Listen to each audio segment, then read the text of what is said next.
नमस्कार, आप सभी का स्वागत है रास कला मंच की प्रस्तुति 12वें चलो थिएटर में। और मैं हूं विभोर जैन रास कला मंच से।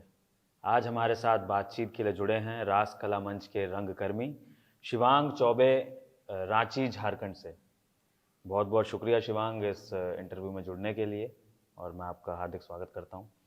शिवांग, मैं चाहता हूं कि आप दर्शकों को अपने बारे में बताएं, अपने एक्टिंग बैकग्राउंड के बारे में बताएं और रास कला मंच के साथ आपका जो एक्सपीरियंस रहा है उसके बारे में आप दर्शकों को बताएं। जी, मेरा नाम शिवांग चौबे है। मैं रांची झारखंड से हूँ और पिछले 3 साल से मैं थिएटर कर रहा हूँ। और यहाँ आने से पहले मैं रांची में युवा रंगमंच और एक्सपोजर जैसे कई सारे थिएटर ग्रुप्स के साथ काम कर चुका हूँ। माननीय श्री अजय मलकानी सर और श्रीमान संजय लाल सर के साथ भी बहुत सारा काम किया है, बहुत कुछ सीखा है वहाँ पे। और रास कला मंच के साथ एक्सपीरियंस अच्छा ही रहा है। 6 महीने के समय में हमने बहुत कुछ देखा, बहुत कुछ सीखा और बहुत कुछ समझा है। तो अभी जो ये चलो थिएटर फेस्टिवल चल रहा है हमारा, तो ये आपके लिए पहला रंग महोत्सव है? इससे पहले भी आपने किसी रंग महोत्सव में पार्टिसिपेट करा है? जी, रंग महोत्सव तो ये मेरा पहला ही है। इससे पहले हमने कभी ऑर्गेनाइज़ नहीं करा। मलकानी सर के साथ भी काम किया है, तो उनके साथ अभी तक ऐसा कोई मौका नहीं बना कि जी। कोई ऐसा फेस्टिवल ऑर्गेनाइज़ किया जाए। पर हाँ, ऐसे बहुत सारे इवेंट्स को हमने अटेंड किया है, बहुत सारे में हेल्प करी है, तो एक्सपीरियंस रहा है। तो अभी ये चलो थिएटर का एक्सपीरियंस कैसा आपका जा रहा है? और मैं चाहता हूँ कि आप दर्शकों को बताएं कि अभिनय के अलावा आप और क्या ड्यूटीज़ यहाँ निभा रहे हैं, कैसे अपना कंट्रीब्यूशन रास कला मंच और इस चलो थिएटर फेस्टिवल को दे रहे हैं। चलो थिएटर शुरू में तो हमने जब ग्रुप में डिस्कस किया था तो बहुत बड़ा हाइप बनाया गया था कि इतना काम होगा, ऐसा होगा, वैसा होगा, टीम की बनेगी नहीं, ये होगा, लड़ाई होगी, ये होगा। वैसा कुछ भी हुआ नहीं, सब कुछ बहुत आराम से हुआ। पूरी टीम में बहुत अच्छी यूनिटी रही। जी। हर एक चीज़ हमने बहुत आराम से की है। अभी भी जब हम लोग इंटरव्यू कर रहे हैं, आज हमारे पास काफ़ी समय था, हमने सबका इंटरव्यू बहुत आराम से करवाया, सबका इंटरव्यू बहुत अच्छे से हुआ और वैसी कोई बहुत थकान, बहुत मेजर दिक्कत नहीं आई। सारा काम बहुत आसानी से हो गया। कुछ भी निपटाने जैसा या कुछ भी हड़बड़ी में नहीं हो रहा है, सब कुछ बहुत आराम से हो रहा है। तो जब मैनेजमेंट अच्छी हो, टीम अच्छे से काम कर रही हो, तो फिर अन्यथा प्रेशर लेने का कोई मतलब नहीं बनता। आप बहुत ज़्यादा हाइप बना के परेशान होने की कोई ज़रूरत नहीं है। आप टीम के साथ मैनेज करके चलिए, आपका कोलैबोरेशन अच्छा होना चाहिए, आपकी यूनिटी अच्छी होनी चाहिए, आपकी आपस की कम्युनिकेशन अच्छी होनी चाहिए। उसके बाद सारी चीज़ें बहुत आसानी से हो जाती हैं। और जहाँ तक मेरी बात है कि मैं क्या क्या रिस्पॉन्सिबिलिटीज़ निभा रहा हूँ, तो मेरा मेजर काम जो है यहाँ पे एज एन आर्टिस्ट होने के अलावा, मैं यहाँ पर सेट की रिक्वायरमेंट्स देखता हूँ, अपनी भी, अपनी टीम की भी और बाकी के जो बाहर से टीम आ रहे हैं उनकी भी। इसके अलावा और भी जो भी डिपार्टमेंट है जिसमें मैं जो भी हेल्प कर सकूँ, उसके लिए हमेशा आगे रहता हूँ कि किसी भी डिपार्टमेंट की मतलब कोई भी हेल्प की जा सके। जी। तो शिवांग, रांची झारखंड से आप आते हैं, तो वहाँ के बारे में मैंने थिएटर का ज़्यादा सुना नहीं है। कल्चर कैसा है वहाँ पे? वो क्या मतलब आप बताना चाहेंगे उसके बारे में, क्या कल्चर है? देखिए, झारखंड एक ट्राइबल स्टेट है जी। और जहाँ तक थिएटर की बात करते हैं हम, या एनएसडी या किसी भी ऐसे कल्चरल फोरम की बात करते हैं जो कि थिएटर जैसी चीज़ों को या कल्चरल चीज़ों को प्रमोट करता है, मेरे हिसाब से झारखंड जैसे स्टेट में ऐसे इंस्टीट्यूट का, ऐसी मतलब संस्थाओं का काम करना बहुत ज़रूरी है। जी। क्योंकि ये वो क्षेत्र हैं जो कला के मामले में बहुत समृद्ध हैं, लेकिन इनको अभी तक छुआ नहीं गया है। जैसे आप राजस्थान का कल्चर देख लें या पंजाब का कल्चर देख लें या साउथ इंडिया के बहुत सारे ऐसे स्टेट्स हैं जैसे महाराष्ट्र हो गया, तमिलनाडु हो गया, कर्नाटका हो गया। इनके बहुत सारे मतलब हम कल्चरल फॉर्म्स देखते हैं, चाहे डांस का हो, थिएटर का हो, म्यूज़िक का हो। तो ये सब राज्य ऐसे हैं जिनका इतिहास बहुत लंबा चौड़ा रहा है। ये बहुत फोकस के सेंटर रहे हैं, चाहे क्योंकि ये हमेशा ट्रेड वाले रास्ते में आते हैं। राजाओं ने बहुत ज़्यादा शासन किया है इन पर।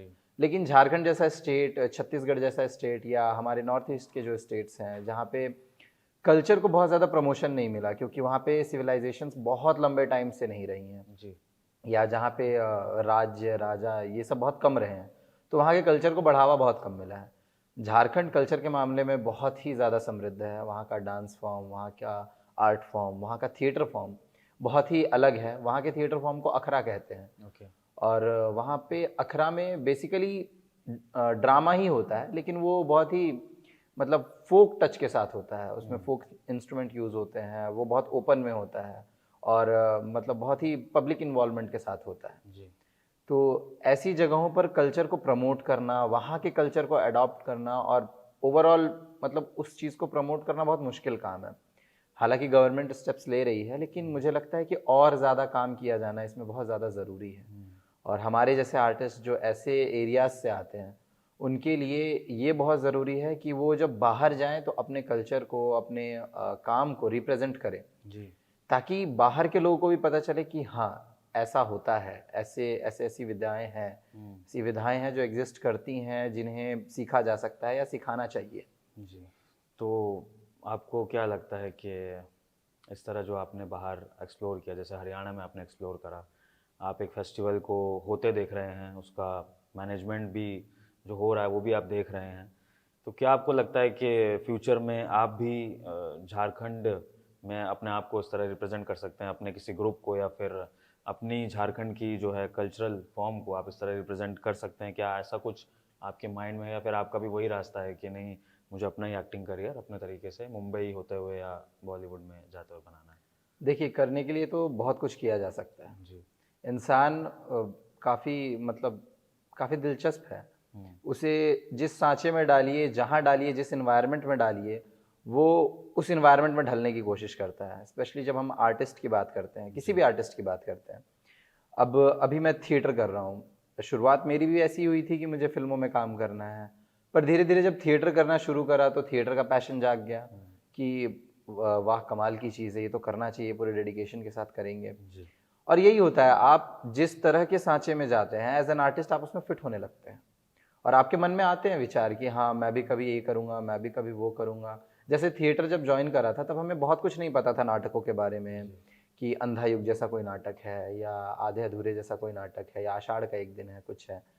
तो अब जब हम थिएटर कर रहे हैं तो हमें पता है कि ये नाटक है। अब जब इनके बारे में पता चला तो अब हम चाहते हैं कि ये नाटक करें। जब नाटक करते हैं तो चाहते हैं कि इसमें प्रोमिनेंट कैरेक्टर्स करें। जी तो इच्छाएं कभी ख़त्म नहीं होती। तो जहाँ तक इवेंट करने की बात है या कल्चर को प्रमोट करने की बात है, बहुत हद तक इस बात पे डिपेंड करता है कि आगे सिचुएशंस क्या होंगी मेरी।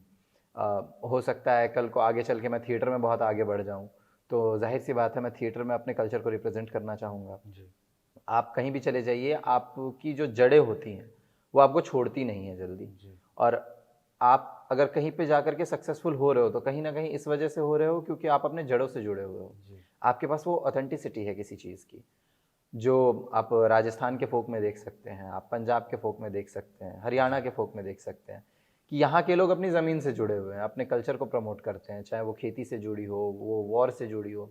जैसे राजस्थान के बहुत सारे लोकगीत, नाटक, जो शैली है उनकी बहुत ही वॉरियर फॉर्म में है। वो बहुत ज़्यादा वॉरियर्स को डेडिकेटेड है, वो वहाँ के युद्ध को डेडिकेटेड है। वहाँ की बिरह गीत जो हैं वो ऐसे ही हैं जो जिसमें जो औरतें हैं या जो शतरानियाँ हैं या जो वहाँ की मतलब सोसाइटी है, जो इकोसिस्टम है, क्योंकि वो हमेशा से वॉर जैसे सिचुएशन में रहा है। जी या हरियाणा के कल्चर को देख ले तो यहाँ पे बहुत ज़्यादा फार्मिंग से रिलेटेड चीज़ें रही हैं, या बिहार के कल्चर को देख लें या आप कर्नाटका के कल्चर को देख लें। तो ये होता है कि आप अगर कोई बहुत ही प्रोमिनेंट व्यक्ति बन जाते हैं, जब आप किसी मतलब ओहदे पे पहुंच जाते हैं, तो आप कोशिश करते हैं कि जो चीज़ें आपसे जुड़ी हैं उनको आप प्रमोट कर सके, उनका आप डेवलपमेंट करवा सकें। आप अपनी तरफ से बेस्ट कोशिश करते हैं। ये मेरे हिसाब से हर आर्टिस्ट करता है, चाहे वो सिंगर हो, डांसर हो, एक्टर हो, म्यूजिशियन हो। जी तो ये तो जाहिर सी बात है कि गो विद द फ्लो वाला सिस्टम है। आप जहाँ जाएंगे एज एन आर्टिस्ट, आप उस चीज़ के साथ ग्रो करेंगे और उसमें अपनी चीज़ों को ज़्यादा इन्हांस करने की कोशिश करेंगे। रास कला मंच में जो एक्सपीरियंस रहा आपका, डिफरेंट डिफरेंट स्टेट से आर्टिस्ट के साथ रहना, खाना पीना और उन्हीं के साथ फिर परफॉर्म करना, तो ये आपके लिए कितना सूटेबल था या कितना चैलेंजिंग था, इसके बारे में मैं जानना चाहूँगा। दुनिया में हर एक चीज़ चैलेंज से ही शुरू होती है। जी चाहे वो आपका पहली बार चलना हो, पहली बार बोलना हो, आप अपने आउटर सर्कमस्टांसेस को देखते हैं, एटमॉस्फेयर को देखते हैं और उसके बाद आप डिसाइड करते हैं कि हाँ मुझे ये करना है, जी मुझे भी ये बोलना है, मुझे भी ये चलना है, मुझे भी लिखना है। तो यही होता है, आप कहीं पे भी जाएं। मेरा पहला एक्सपीरियंस था किसी हॉस्टल में रहना और बाहर के लोगों के साथ एडजस्ट करना, रूम डिफरेंट शेयर करना। लैंग्वेज, डिफरेंट कल्चर, हाँ, डिफरेंट डिफरेंट बिलीव्स।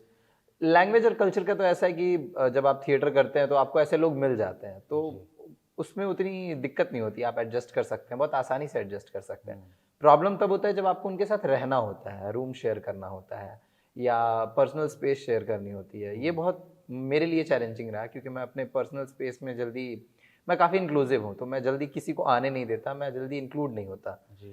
तो पर्सनल लेवल पे मैं थोड़ा अनकंफर्टेबल हूँ, अभी भी हूँ। शायद वो जाते जाते जाए, शायद मैं इतना फ्रेंडली हो जाऊँ, जो कि मुझे लगता है कि काफ़ी मुश्किल है। वो मेरा मतलब मेरे पर्सनालिटी ट्रेट है वो। जी। मैं बहुत ज़्यादा फ्रेंडली नहीं हो सकता अपने पर्सनल स्पेस में। जी। पर हाँ, ये बात है कि इससे मेरी जो मोबिलिटी है वो बहुत बढ़ी, मेरी एलिजिबिलिटी काफ़ी बढ़ी है इन सब चीज़ों को लेकर के, कि हाँ, मैं लोगों के साथ एडजस्ट कर सकता हूँ, बहुत आराम से कर सकता हूँ, काफ़ी कंफर्टेबल हो सकता हूँ। तो ये सोच का डेवलप होना भी काफ़ी ज़रूरी है मेरे हिसाब से। और जैसे-जैसे आप करते जाते हैं, काम करते जाते हैं, तो आपको समझ में आ जाता है कि आप क्या कर रहे हैं, कैसे कर रहे हैं, कितना सीखना है और कितना सीख चुके हैं आप। तो ठीक है, ये भी एक एक्सपीरियंस है और हमेशा हर एक्सपीरियंस कहीं न कहीं काम आता ही है। जी। शिवांग, जो भी नाटक हमने साथ में करे, स्लो पॉइज़न, रेज़ांगला और चेखव की दुनिया, तो स्लो पॉइज़न नाटक में तो जो आप साइकोफिज़िकल प्ले करते हैं अपने कैरेक्टर नशे के साथ, तो वो विधा तो आपको पहले से आती ही थी, उसके लिए आपने यहाँ पर ज़्यादा कुछ सीखा नहीं। आपको ब्लॉकिंग वगैरह आपने खुद फिक्स करी और आपने जो है उसको परफ़ॉर्म करा, बहुत अच्छे से परफ़ॉर्म करा और ऑडियंस ने भी बहुत अच्छे से उसको रिसीव करा, ठीक है। सतपाल कैरेक्टर जब आप करते हैं रेज़ांगला में, तो जैसा कि मेरे साथ चैलेंज रहा कि जितना हरियाणवी हम बोल सकते थे हमने उसमें डाली, आपने भी जितनी आपसे हो सकी आपने डाली, ठीक है। तो और जो चेखव की दुनिया है वो तो प्रॉपर हिंदी है ही, तो हिंदी तो आपको भी आती है।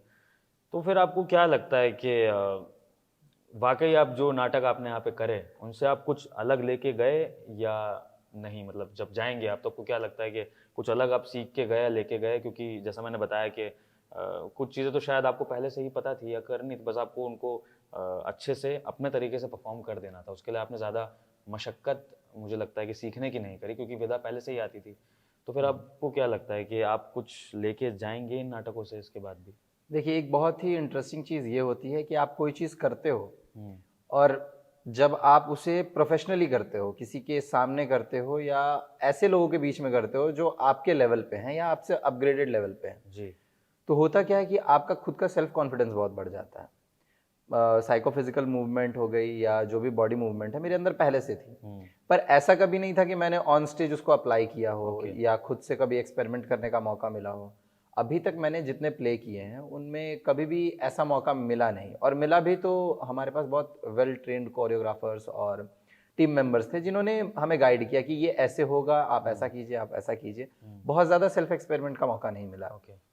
लेकिन जब आप ऐसे माहौल में आते हो जहाँ पे आपको कोई चीज़ आती है और अच्छे से आती है, लेकिन क्योंकि आपने कभी उस चीज़ को अप्लाई नहीं करा, कभी एक्सपेरिमेंट नहीं करा और आपको मौका मिलता है, तो आप उसमें खेल जाते हो, आप काफ़ी कुछ सीख जाते हो। बिल्कुल। और सबसे इम्पोर्टेंट जो होता है वो ये होता है कि आपका कॉन्फिडेंस बहुत बिल्डअप हो जाता है। और जब आपका कॉन्फिडेंस बिल्डअप होता है तो आप उस चीज़ को और ज़्यादा आगे ले जा सकते हो, उसमें ग्रोथ कर सकते हो। जहाँ तक बात है लैंग्वेज की, तो हम हरियाणा में रहते हैं, पिछले 6 महीने से हरियाणा में रह रहे हैं। तो ऐसा नहीं है कि हरियाणवी लैंग्वेज नहीं सीख पाए या वो टच समझ में नहीं आया या वो एक्सेंट पता नहीं चला। हमें बहुत कुछ पता चल गया। ज़रूरी नहीं है कि एक प्ले में अप्लाई करके आप उस चीज़ को बता सकें कि हाँ, आपने सीखा है। जी। ये बहुत ज़रूरी नहीं है कि आप हर चीज़ को लोगों के तक मतलब स्पून फीडिंग करें। हो सकता है मैंने जो सीखा है वो कभी ऐसी जगह निकले जहाँ पे एक्सपेक्टेड ना हो लोगों को, बिल्कुल। बहुत यूनिक वे में निकले। जैसे मैं आपको देख सकता हूँ, अनुराग को देख सकता हूँ, मेरे जितने भी को आर्टिस्ट हैं जिनके साथ हम रहते हैं, हमने बहुत डेवलपमेंट देखी है एक दूसरे में। जब आप किसी के साथ बस स्टेज शेयर करते हो तो आप अपने को आर्टिस्ट से बात करते हो, उसके पर्सनल स्पेस में, पर्सनल एनवायरनमेंट में रहते हो। लेकिन जब आप किसी के साथ हॉस्टल में रह रहे हो, पर्सनल टाइम स्पेंड कर रहे हो, तो बहुत इंक्लूसिवनेस आ जाती है दो लोगों के बीच में। तो जब वो स्टेज पे निकल के आती है तो आपको भी पता चलता है कि सामने वाले की क्या डेवलपमेंट हुई और सामने वाले को भी पता चलता है कि आपकी क्या डेवलपमेंट हुई। जैसे जब शुरुआत में हमने स्लो पॉइजन हमारा पहला नाटक था, जब हम सब ने एज अ टीम शुरू किया था, काफ़ी सारी चीज़ें थी उसमें। हमने बहुत सारे छोटे छोटे चंक बना के उनको ऐड किया, काफ़ी सारा एक्सपेरिमेंट हुआ उसमें, उसके स्क्रिप्ट में काफ़ी एक्सपेरिमेंट हुआ, उसके कैरेक्टर्स पे बहुत एक्सपेरिमेंट हुआ। तो हमने डेवलपमेंट देखी है एक दूसरे की। तो ये कहना मुझे लगता है बहुत बायस्ड होगा कि आप मतलब जो चीज़ स्टेज पे दिखा पा रहे हो आपने वही सीखा है बस, आपने जो नहीं दिखाया वो आप सीख नहीं पाए। बिल्कुल बिल्कुल। तो हाँ, मानते हैं कि कुछ एक्टर्स ने अपने उन चीज़ों को बहुत अच्छे से प्रेजेंट किया। जैसे अनुराग की राजस्थानी बहुत अच्छी लगी हमें, कितने अच्छे से उसने रिप्रेजेंट किया, या फिर बाकी लोगों की हरियाणवी बहुत अच्छी आई। और जैसे हम चेखव की दुनिया करते हैं तो उसमें अलग अलग डिफरेंट डिफरेंट शेड्स देखे हमने सबके, जो कभी देख नहीं पाए थे शायद, या फिर देख भी नहीं पाते। तो ये बहुत अच्छी बात है कि हमने स्टेज पे वो चीज़ें देखी जो अनएक्सपेक्टेड थी। लेकिन ये कहना कि हमने जो नहीं देखा वो हुआ ही नहीं, या वो डेवलपमेंट हो ही नहीं सकती या हो ही नहीं होगी, तो ये थोड़ा बायसनेस है। तो इस चीज़ को हम थोड़ा दरकिनार कर सकते हैं। ठीक है। शिवांग, जो स्लो पॉइजन नाटक हुआ हमारा, ये हमारा 5वां शो था आज जो हमने प्रस्तुत किया। और जितने भी हमने शो करे तो उसमें मैंने एक चीज़ देखी कि आपके कैरेक्टर के आते ही ऑडियंस एंजॉय करती है।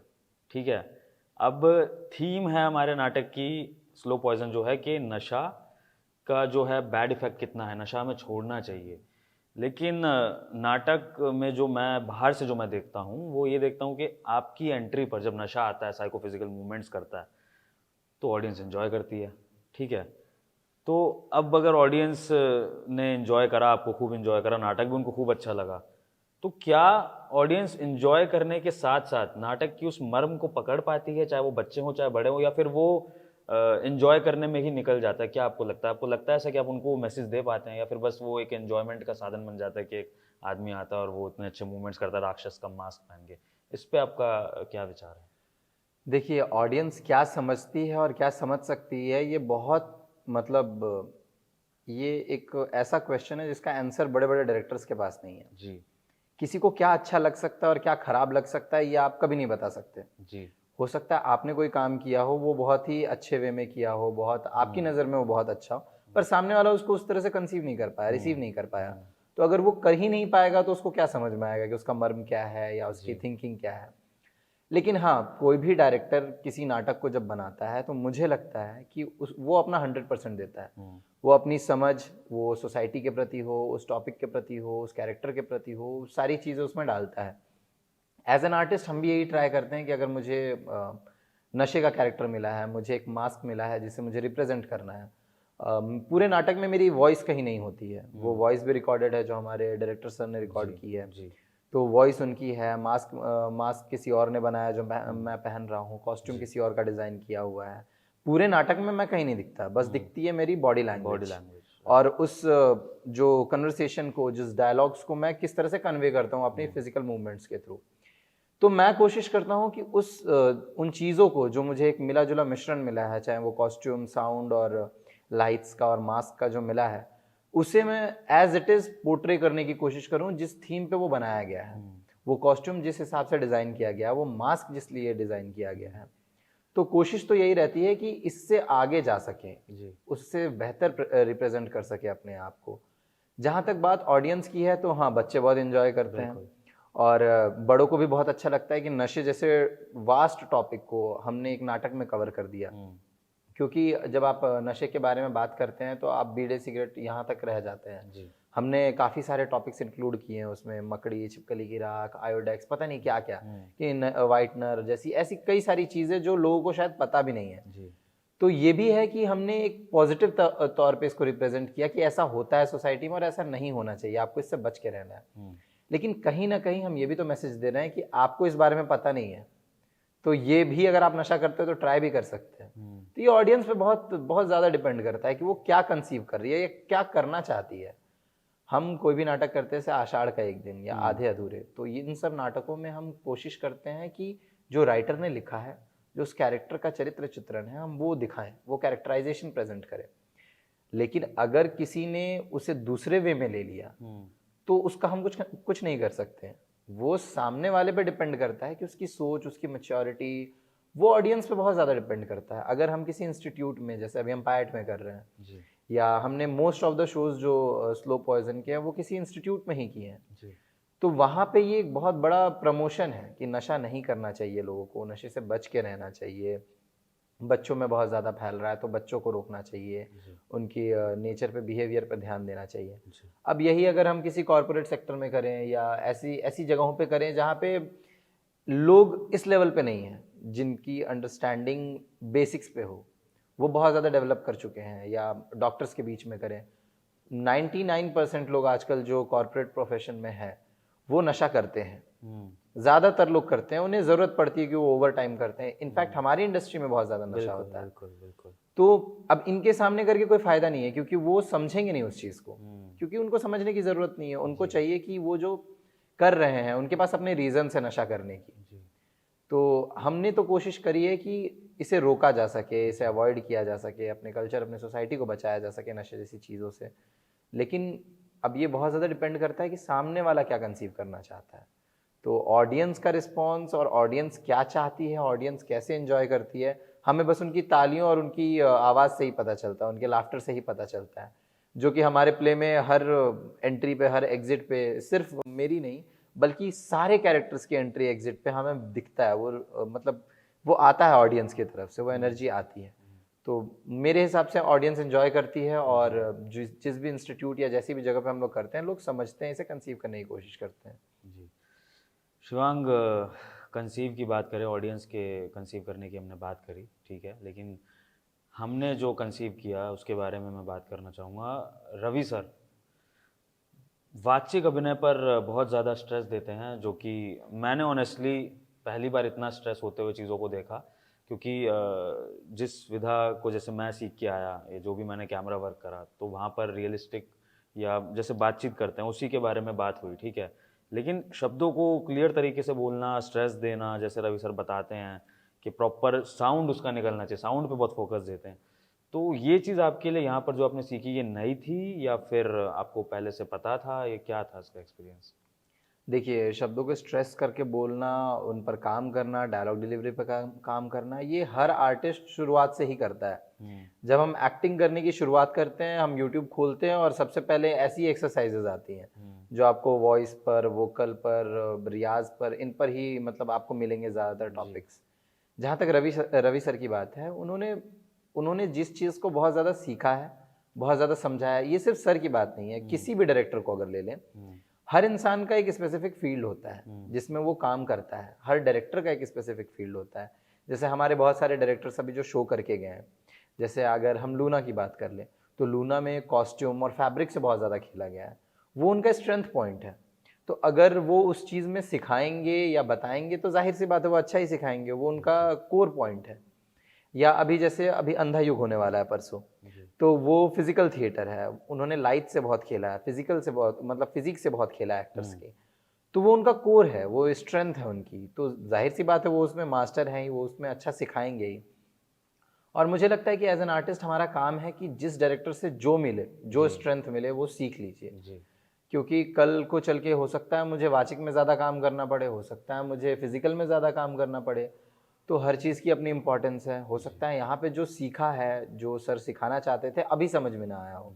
आने वाले टाइम में जब मैं उसे अप्लाई करना चाहूँगा या ऐसी किसी सर्कमस्टांसेस से गुजरूंगा, तो शायद मुझे वो चीज़ बेटर समझ में आए, वो एक्सपीरियंस ज़्यादा अच्छे से मतलब मिले कि हाँ, सामने वाले ने क्या सिखाया था। और ये बहुत अच्छी बात है कि जिसे जो आता है एज एन डायरेक्टर, वो जितनी अच्छी से अपनी चीज़ों को रिप्रेजेंट करेगा अपने स्टूडेंट्स के साथ या अपने प्रोफेशनल रेपेटरी आर्टिस्ट के साथ, तो वो उतना ज़्यादा कन्वे कर पाएगा, उतनी ज़्यादा चीज़ें उन्हें दे पाएगा, उतना ज़्यादा सिखा पाएगा। क्योंकि रवि सर ने बहुत ज़्यादा डबिंग करी है, बहुत सारी चीज़ें करी हैं, बहुत सारे वॉइस ओवर्स किए हैं उन्होंने, तो उनकी वॉइस पे कंट्रोल है जी। तो वो जितना भी अपने आप को रिप्रेजेंट कर पाते हैं या करते हैं, वो चाहते हैं कि जो अगला है, सामने वाला है, वो भी उनकी चीज़ों को अडॉप्ट करे, जितना हो सके उनके लेवल तक जाए। तो ये चीज़ है कि हाँ, आपको जो आता है आप वो सिखाना चाहते हो और आप चाहते हो कि सामने वाला उसे एक्सेप्ट करे। तो ये बहुत ही अच्छी बात है कि हमें हर डायरेक्टर के साथ काम करके यही तो फ़ायदा होता है कि आप हर एक की अलग अलग क्वालिटी अपने अंदर ले आते हो और फिर आप खुद एनालाइज करते हो कि आपके अंदर क्या बेस्ट है या क्या बेस्ट आ पाया। आगे के क्या प्लान्स हैं? क्योंकि मैं आपको जब देखता हूँ तो ऐसा लगता है कि आप ना सिर्फ हर चीज़ सीखने में इंटरेस्टेड होते हैं, बल्कि आप सब कुछ कर भी लेते हैं लगभग। अगर आप उसमें हाथ मारते हैं अपना तो आप कर ही लेते हैं। अगर आपको शंख बजाना है तो आप शंख भी बजा लेंगे, आपको गाना है तो आप गा भी लेंगे, आपको कॉमेडी करनी है आप कॉमेडी भी कर लेंगे, आपको सीरियस करना है सीरियस भी कर लेंगे, आपको सेट करना है आप सेट को भी डिज़ाइन करके दे देंगे। और मतलब बहुत चीज़ें हैं क्या क्या बताऊँ। खाने को ले लें, खाना भी आप बना लेते हैं, जबकि आपने कहा है कि आपने पहले कभी खाना नहीं बनाया, लेकिन आपने यहाँ के खाना भी बनाया, अच्छे अच्छे पराठे भी खिलाए। तो बेसिकली सब कुछ मुझे लगता है कि आप सीखना भी चाहते हैं और बहुत सी चीज़ों में आप एक्सेल भी करते हैं। तो फिर आगे के प्लान्स क्या हैं? मतलब क्या आपको लगता है कि अभिनय ही मेरा टारगेट रहेगा, या फिर जो भी आपकी स्पेशलाइजेशंस हैं इसके साथ, जैसे कि साइकोफिजिकल, डांस आपको आता है, सिंगिंग भी आप कर लेते हैं, हारमोनियम बजाना, सब कुछ, तो क्या आपको लगता है कहीं और भी आपका रुझान जा सकता है, फिर अभिनय ही आपका एक पाथ रहेगा? देखिए मेरे जैसे आर्टिस्ट या इन जनरल आर्टिस्ट की अगर बात करें तो आर्टिस्ट होते ही ऐसे हैं, बाय नेचर ही ऐसे होते हैं। उनका यही होता है कि उनको जो मिले वो सीख ले, जो मिले वो कर ले, जिस सिचुएशन में वो उस सिचुएशन में कंफर्टेबल हो जाए। हालांकि ये थोड़ा क्लीशे है, मतलब कि एक कैटेगरी में डाल रहा हूँ मैं लोगों को, लेकिन मैंने अब तक जितने लोग देखे हैं सबकी अपनी अपनी मास्टर्स है किसी चीज़ में। किसी ने बहुत अच्छा करा है, किसी ने बहुत अच्छा सीखा है, या कोई बहुत अच्छा गा लेता है, बहुत अच्छा बजा लेता है। हमारे ग्रुप में ऐसे बहुत ही मतलब एक्सपर्ट लोग हैं जो अपनी अपनी चीज़ों में काफ़ी काफ़ी एक्सपर्ट हैं। तो आर्टिस्ट जब वर्ड हम बोलते हैं, आर्ट का मतलब ही ये होता है कि आप कुछ अनएक्सपेक्टेड सा कर रहे हैं, जो आपको लगता है आप नहीं कर सकते, या शायद आपके अंदर है वो निकल के आ रही है। जैसे कोई पेंटर अगर पेंटिंग करता है तो वो अपने इमोशंस पोर्ट्रे करता है बाहर से देख करके, या जब कोई एक्टर एक्ट करता है जी। तो वो किसी और को थोड़ी कर रहा होता है, उस इमोशंस तो उसी के अंदर से निकल रहे हैं। भले वो उसके लिए अपने मेमोरी में जा रहा है, या किसी तरह की टेक्निक यूज कर रहा है, या किसी को देख के इंस्पायर हो रहा है, पर कर तो वो रहा है, वो उसके अंदर से निकल रही है। तो जब आप आर्ट की बात करते हो, आर्टिस्ट की बात करते हो, तो वो चीज़ें उसके अंदर होती हैं, उसको कुछ करना नहीं पड़ता, बस उसे उस चीज़ को अपने अंदर से निकालना होता है। बहुत ही मशहूर एक मूर्तिकार हुए थे, उनसे ऐसे मतलब पूछा गया कि इस पत्थर से आपने ये मूर्ति कैसे बना ली, ये इतनी फाइन डिटेलिंग कैसे कर ली आपने? तो उन्होंने बस बहुत सिंपल सा जवाब दिया, ये मूर्ति इस पत्थर के अंदर ही थी, मैंने बस इसके ऊपर से एक्सेस पत्थर हटा दिया। तो मुझे लगता है कि हम लोग जितने भी आर्टिस्ट हैं, जो भी काम करते हैं, वो यही करते हैं। हमारे अंदर वो टैलेंट होता है, हमारे अंदर वो स्किल्स होती हैं, हमने एक्वायर किया हुआ है, चाहे वो खाना बनाना हो, चाहे वो म्यूज़िक करना हो। हम म्यूज़िक दिन भर सुनते रहते हैं, हम खाना बनाते हुए लोगों को देखते रहते हैं, अपने घर में मम्मी को देखते रहते हैं, आसपास के लोगों को देखते रहते हैं। तो वो चीज़ें हमारे अंदर हैं, हम बस उन्हें कभी जोड़ करके अप्लाई नहीं करते। तो जब आप ऐसे सर्कमस्टांसेस में आते हैं जहां आपको अप्लाई करने का मौका मिलता है, तो आप उसे अप्लाई करते हैं। जैसे मैंने कहा कि बॉडी मूवमेंट मेरे अंदर है, मैंने उसके लिए काफ़ी काम किया हुआ है, लेकिन कभी अप्लाई नहीं किया। जो यहाँ आकर के मौका मिला तो वो एक्सपेरिमेंट करके वो कॉन्फिडेंस बिल्डअप हुआ। तो वैसे ही खाने के साथ है, वैसे ही म्यूज़िक के साथ है। आप जिस चीज़ को करने लगते हो फिर आप कर ही लेते हो, क्योंकि आप उसको कर रहे होते हो, आप अपना 100% देना चाहते हो। चलिए इस बातचीत के अंत की तरफ हम चलते हैं। मैं चाहूँगा कि कुछ आप जो है मैसेज या कुछ भी ऐसा संदेश या अपना एक्सपीरियंस आप जो हैं नए एक्टिंग स्टूडेंट्स या एक्टिंग एस्पिरेंट्स के लिए दें अपनी तरफ से, जो आपको लगता है कि देना चाहिए। एज एन आर्टिस्ट आपका फ़र्ज़ है कि आप वो बताएं, ताकि जो भी ये सुने इंटरव्यू, जो भी बच्चा सुने आने वाला है, या भी जो माँ बाप सुने, वो उस चीज़ को सुन के शायद इस आर्ट के प्रति एक रुझान जिनके अंदर पैदा हो। तो क्या आप बोलना चाहेंगे? मैं तो बस इतना ही कहना चाहूँगा कि मैं खुद अभी बहुत नया हूँ इस फील्ड में। आर्ट को समझना खुद में ही एक बहुत बड़ा कॉन्सेप्ट है। आप आर्ट को कोई पूरा नहीं समझ सका है, और ना ही शायद कभी कोई समझ पाएगा। तो आर्ट को समझ पाना बहुत मुश्किल काम है। आप बस इतना कर सकते हो कि इस नदी में डुबकी मार सकते हो और देख सकते हो कि आपके अंदर कितना है, आप कितना निकाल सकते हो, कितना एक्सप्रेस कर सकते हो, कितना औरों को दे सकते हो और कितना ले सकते हो। बहुत सारी ऐसी चीज़ें होती हैं, बहुत सारे ऐसे इमोशंस होते हैं जो हम में होते हैं पर हमें पता नहीं होती। बहुत से ऐसे लोग होते हैं जो बहुत रोमांटिक होते हैं पर दिखते बहुत सड़ू हैं, लेकिन जब वो आर्ट जैसी चीज़ को एक्सप्लोर करते हैं, ये एक तरह का मेडिटेशन है, ये एक तरह का योगा है जो आप अपने ऊपर कर रहे हो। अपने शरीर को, अपने दिमाग को, अपने खाने को, अपने रहन सहन को, अपने पहनावे को आप कंट्रोल कर रहे हो, अपने दिमाग से कंट्रोल कर रहे हो। तो बहुत अच्छी चीज़ है आर्ट। आप आर्ट को करें, आप उसे अपनाएं, एज अ प्रोफेशन अपनाएं, एज अ पर्सनल लाइफ में अपनाएं, अपनी हॉबीज़ को फॉर ग्रांटेड ना लें, जी उनको भी कुछ टाइम दे, ताकि वो जो पीस है, वो जो इन्वायरमेंट है जो उससे क्रिएट होता है आपके अंदर, वो हार्मनी आपके अंदर आए। जी और मतलब जितने भी लोग हैं जो एक्सप्लोर करना चाहते हैं आर्ट को, आर्ट हर चीज़ में है। चाहे आप कॉरपोरेट सेक्टर में ही क्यों ना हो, आप सर्जरी ही क्यों ना कर रहे हो, आप एक मिट्टी का घड़ा बनाना भी आर्ट है। जी और किसी के पेट से बच्चे को मतलब जन्म दिलाना भी एक आर्ट है। जी तो आर्ट हर जगह है, आपको बस महसूस करना है कि आप जो काम कर रहे हो वो आप कितने अच्छे से कर सकते हो, और अब जैसे ही आप ये सोच लेते हो कि इस काम को कितने अच्छे से कर सकते हैं, जी वो आर्ट है। तो जो भी नए लोग हैं, मैं चाहूँगा कि आप आर्ट स्पेसिफिकली कोई एक अलग जॉनर नहीं है, कोई अलग ऐसा फील्ड नहीं है कि सिर्फ डांस, सिर्फ ड्रामा, सिर्फ एक्टिंग ही आर्ट है, बल्कि आर्ट हर जगह है। आप जहाँ एक्सप्लोर कर सके वहाँ आर्ट है।